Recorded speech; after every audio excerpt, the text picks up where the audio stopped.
Much for having us, Fran. Thank you. It's great to get a briefing. Nancy Wyman and I are here today with wonderful friends and supporters because I wanted to do something that for whatever reason, has taken a real backseat over the last 2 years, and that's the environment. For some reason, we're just not as committed or thinking about it or doing on a statewide campaign basis, on a gubernatorial campaign basis, paying enough attention to the environment. For 14 years as mayor, I cared about the environment. I worked on the environment, did solar installation, did geothermal installations, cut our particulate matter production very substantially, took our carbon footprint of all of our city and Board of Education buildings in '98 and reduced that carbon footprint substantially by the time I was done.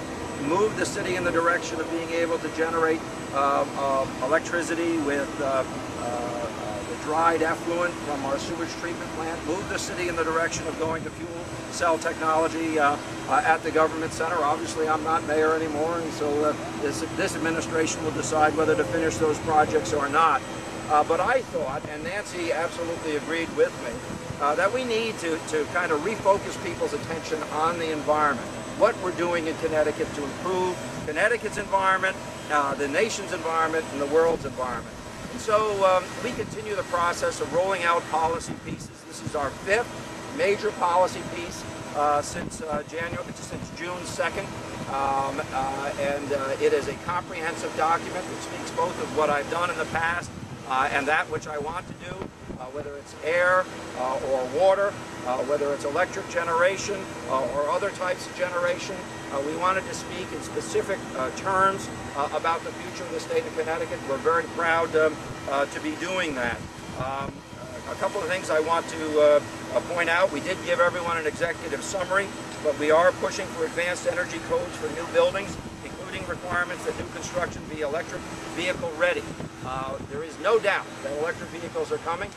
Connecticut should play a lead role in making sure that parking garages and parking facilities associated with new build-out of office buildings and others and apartment buildings move in the direction of being electric car ready. Establish a state goal for net zero energy buildings, or buildings that produce at least as much energy as they consume. What better place than to look at some new technology with respect to efficient energy production. Protect clean energy and energy funds.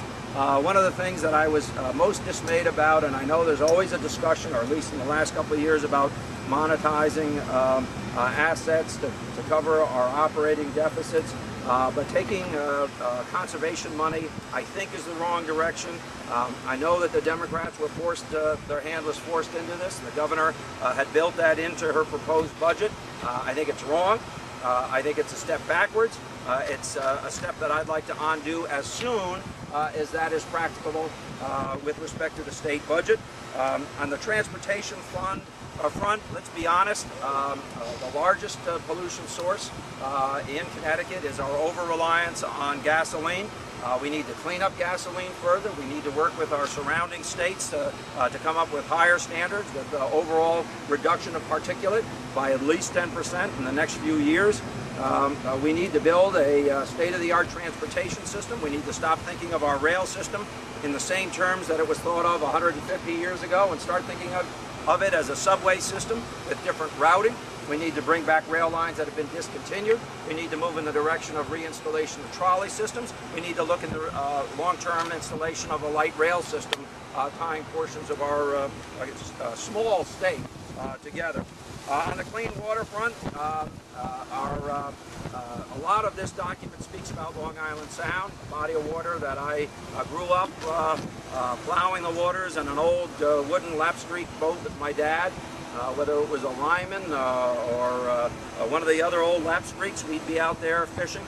I'm proud to see that the body of water in much of Long Island Sound is doing better, but there are portions of the Sound that are still in extremis. I want to be very clear as governor of the state of Connecticut. I will engage our partners in New York to make sure that they're doing their fair share, and if they're not, and by the way, I believe they're not at the moment, we will put pressure on New York State to clean up its sewage treatment plants stretching from New York City out to Montauk.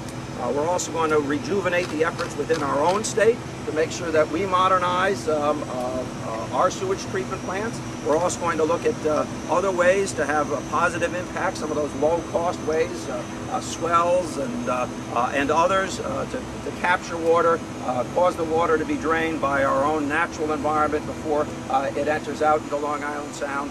Very important. I also want to be very clear. I am absolutely against the installation of windmills, windmill turbine structures in Long Island Sound.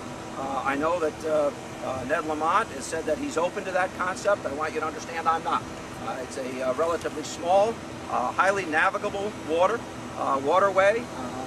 There are places for windmills along either the New York shore or the Connecticut shore, but not in that body of navigable water. I'm proud to be here in Branford, a community that I came to a number of years ago in an effort to fight the LMG installations.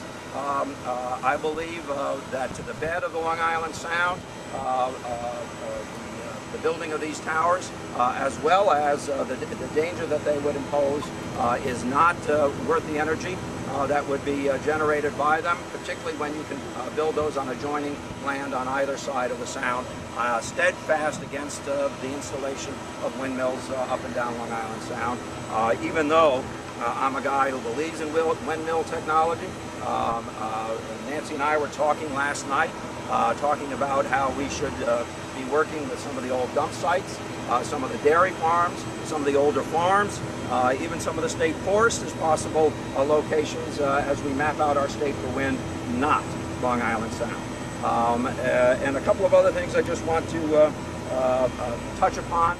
In this campaign, I've already talked about a $500 million revolving fund for brownfield remediation. The state, and with the effort of some legislators who are with me, has started that effort, but I want to be very clear, it's not enough. You know that. You're supporting what I'm saying. Brownfield sites scar our state from one end of the state to another. They are particularly concentrated, although not exclusively, in our urban areas. I want to see those urban areas return to the tax rolls. I want to see them cleaned up. I want to see those factories put back into use for solar generation as well as manufacturing. As we see a reindustrialization of the United States, I believe Connecticut could play a role, but only if we start to clean up those brownfield sites. So those are some of the high points in the document. Nancy, you want to say a few things? I want to bring it back to something else, and I want to thank Dan, because I really do think this plan is probably the most concise plan that we've seen in talking about the environment in many, many years. But the truth is that what all of this will do, is when you start conserving the energy, what you're also conserving is tax dollars. Let's talk about that. Let's talk about the fact that this plan will generate new jobs for our state. This plan has a wide range of ideas that we haven't been thinking about.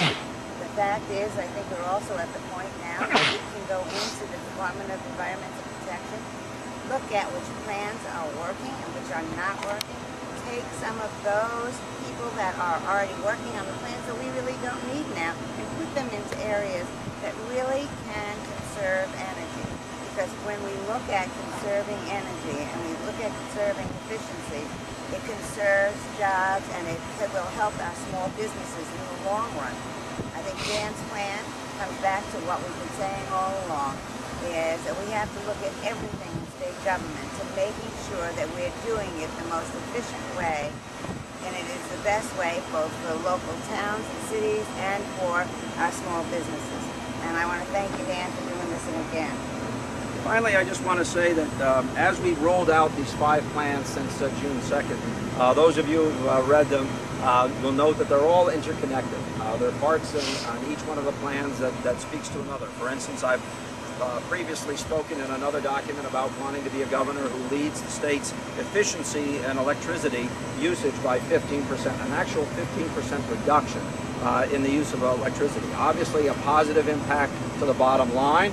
Obviously a positive impact with the particulate not being forced into the environment, and ultimately lowering of the cost on a bid basis for electricity.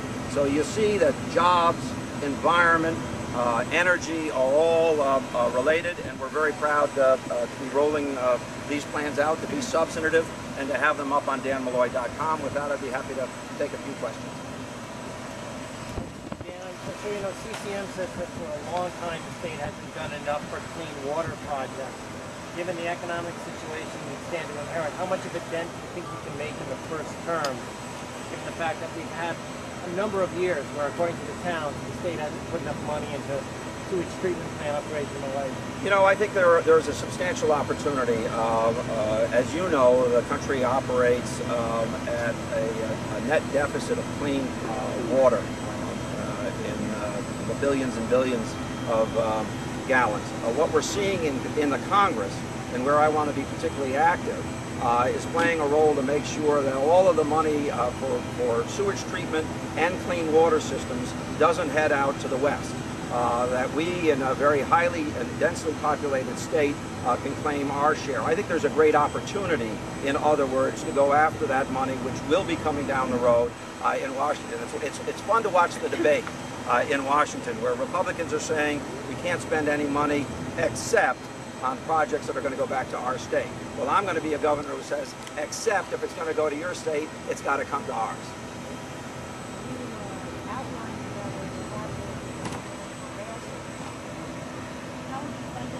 Well, first of all, rail, you know, having been, having started and seen in completion of a rail, the trolley system reinstallation study in Stamford, what is very clear, and let's just drill down for a second on trolley systems, that the values of lands associated or near those systems go up in value substantially more rapidly than properties elsewhere or a little bit further around. And as that study indicated in Stamford, that increased value would actually pay for the installation of the system. Now, having said that, you would be fair to point out, okay, that's long-term. What's the short-term goal? Well, you know, again, I'll relate this. Part of it is we got to go out. We got to go down to Washington. I mean, you got to be there. We shouldn't be having a debate today whether our governor is going to participate in a regional governors meeting in Boston after she's missed multiple meetings of the National Governors Association and the Republican Governors Association in Washington. Let me assure you, as a guy who has gone to Washington, brought back tens of millions of dollars for transportation projects in Stamford, I'm going to be, John Larson's going to get tired of seeing me. Let me put it that way. Anybody else? I just am not familiar as much as I should be with the windmill issue. How much of a danger is it if you have windmills that are not on the shoreline but are actually out in the sound? Well, you know what? The anchoring of these systems are very disruptive to the bed of the waterway. You're talking about disruption of. Well, okay. Now we got to talk a little science here. You got to understand the nature of how Long Island Sound came to be. There are shallows and there are deep areas. Sediment has, in fact, nested in those areas. Every time you stir that up, you're stirring that up at a risk to the fish and particularly the shellfish in that body of water. That was one of the chief complaints about the LNG installation. One of the chief complaints about installation of additional natural gas systems across Long Island Sound to New York.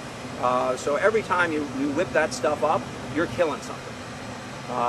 Having said that, it is also, for a very narrow body of water, it is navigated by a large amount of barge traffic, traffic that I want to see increase going in and out of Bridgeport, New Haven, and New London. I also want to see New London grow as a port of destination for Canadian shipping as well. So it all flies in the face of what we want to do on a long-term basis. Do you see the three ports basically operating together as opposed to the way they operate now?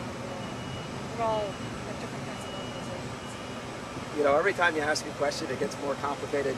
The answer is yes, but we need a governor who's down with the interest with respect to these ports.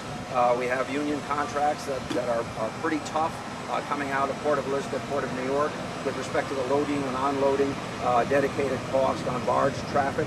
We need a governor who actually understands that, it's going to get involved in it. Long term, yes, I want to see those ports, their operation in essence looked at as an economic development vehicle, if not run by the state, actively engaged in by the state. That's more really about the business now, is it really using it as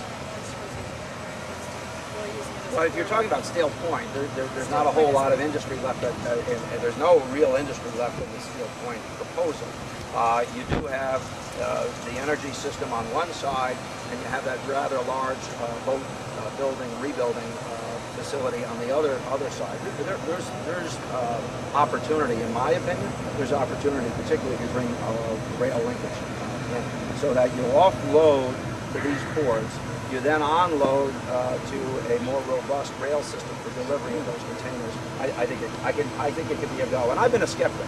I am a skeptic if we don't engage in the discussions around the charges of loading and offloading containers. But I'm prepared to engage them. Anybody else?